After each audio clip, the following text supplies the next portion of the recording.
સૌ વાળા મિત્રોને મારા જય સિયારામ. હું દુષ્યંત પાઠક શ્રી હનુમાનજી દાદાની અસીમ કૃપાથી એક નવા વિડીયો સાથે આપની સેવામાં ઉપલબ્ધ છું. તો વાલા મિત્રો, આજનો ઉપાય આ વિષયની અંદર તારીખ છે 27મી જુલાઈ 2026 અને વાર છે સોમવાર.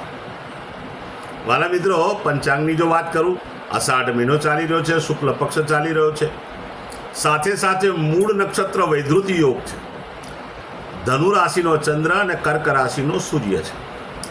અશુભ સમયની જો વાત કરું તો રાહુકાળ વહેલી સવારે 7:36 થી 9:15 સુધી છે અને યમઘંટ સવારે 10:54 થી 12:33 સુધી છે. આ બંને સમય અશુભ સમય કહેવાય. અશુભ સમયની અંદર કોઈ પણ પ્રકારનું શુભ કાર્ય અને શુભ યાત્રા ના થાય. શુભ કાર્ય, શુભ યાત્રા કરવા માટે કોઈ સારું ચોઘડિયું, કોઈ સારું મુહૂર્ત લેવું જોઈએ, જેમાં ઉત્તમ અભિજીત મુહૂર્તનો સમય બપોર 12:07 થી 12:59 મધ્ય છે. આ સમયની અંદર તમે કોઈ પણ પ્રકારનું શુભ કાર્ય અને શુભ યાત્રા કરી શકો. વાત કરીશું આજના ઉપાયની.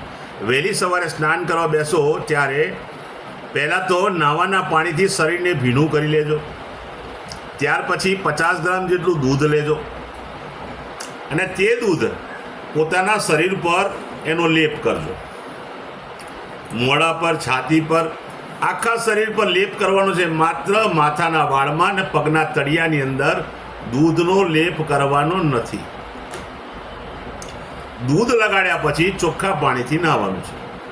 બીજું ચોખ્ખું પાણી લેવાય પણ ખરું, સાબુ શેમ્પૂનો ઉપયોગ પણ કરાય.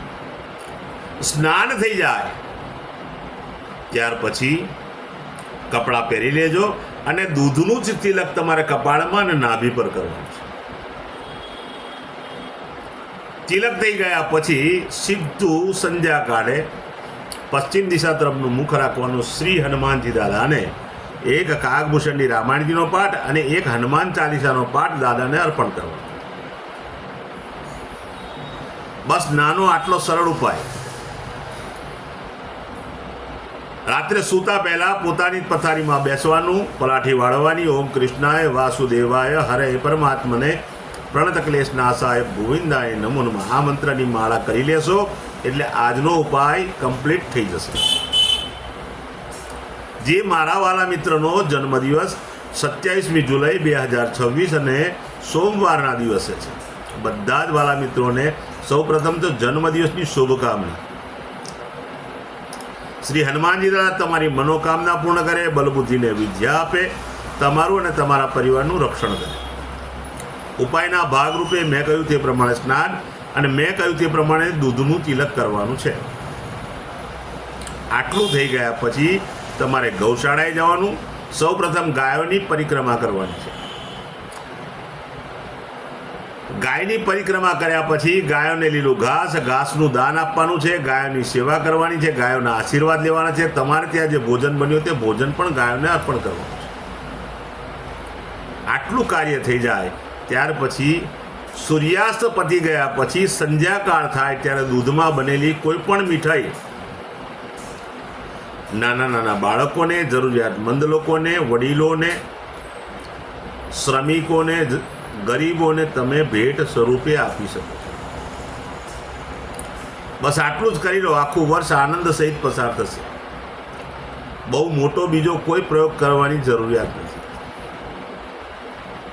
જે મારા વાલા મિત્રની મેરેજ એનિવર્સરી 27મી જુલાઈ 2026 અને સોમવારના દિવસે છે, એવા બધા જ વાલા મિત્રોએ સવારે સ્નાન કરી વડીલોના ચરણ સ્પર્શ કરવાના, આશીર્વાદ મેળવવાના, પછી જવાનું ગૌશાળાએ.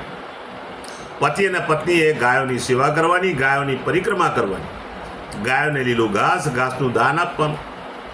તમારે ત્યાં ભોજન હોય તે ભોજન પણ ગાયોને અર્પણ કરવાનું. બસ માત્ર આટલું કરી લો. ગાયોના આશીર્વાદ મેળવી લો. ત્યાર પછી વૃદ્ધાશ્રમ, અનાથાશ્રમ, વિધવાશ્રમ, જરૂરિયાતમંદ લોકોને, ગરીબોને, શ્રમિકોને, બ્રાહ્મણોને તમારે દાનના રૂપે આખું સીધું આપવાનું છે. આખું સીધું શાકભાજી, તેલ સહિત તમે આખું સીધું આપજો, અથવા કોઈ પણ ગરીબ વ્યક્તિઓને જમાડજો, ભોજન આપજો. તો પણ ઉત્તમ પરિણામ પ્રાપ્ત થશે. મારા બધા વિડીયો યુટ્યુબ પર હોય છે.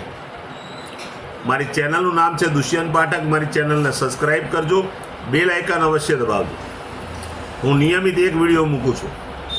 તમે બેલ આઇકન દબાયેલો હશે તો તરત જ તમારા મોબાઈલ પર નોટિફિકેશન આવી જશે, તમે મારો વિડીયો તરત જ જોઈ શકશો. એટલે પ્રાર્થના કરું છું, મારી ચેનલને સબસ્ક્રાઈબ કરો, બેલ આઇકન દબાવો. મારું ફેસબુકનું પેજ, મારું ઇન્સ્ટાગ્રામનું પેજ, એનું નામ પણ દુષ્યંત પાઠક છે. મારા પેજને ફોલો કરજો, લાઈક કરજો અને પ્રાર્થના કરું છું બધા વિડીયોને શેર કરજો. કોઈ સંઘર્ષમાં ફસાયેલા વ્યક્તિ સુધી આ વિડીયો પહોંચી જાય, બસ માત્ર મારું આટલું લક્ષ્ય છે.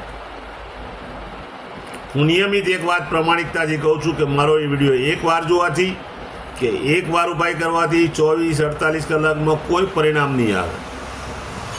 ખોટો તમે શ્રમ કરશો જ નહીં. આ કોઈ ચમત્કારની વાતો નથી. નિયમિત ઉપાય કરશો, નિયમિત મારા વિડીયો જોશો ને, તો સાહેબ એકવાર તમારા ગ્રહો બેલેન્સ થઈ જશે અને તમે તમારા જીવનમાંથી સંઘર્ષમાંથી બહાર આવશો. તો નવા વિડીયોમાં ફરીથી મળીશું. આપ સૌને મારા સીતારામ.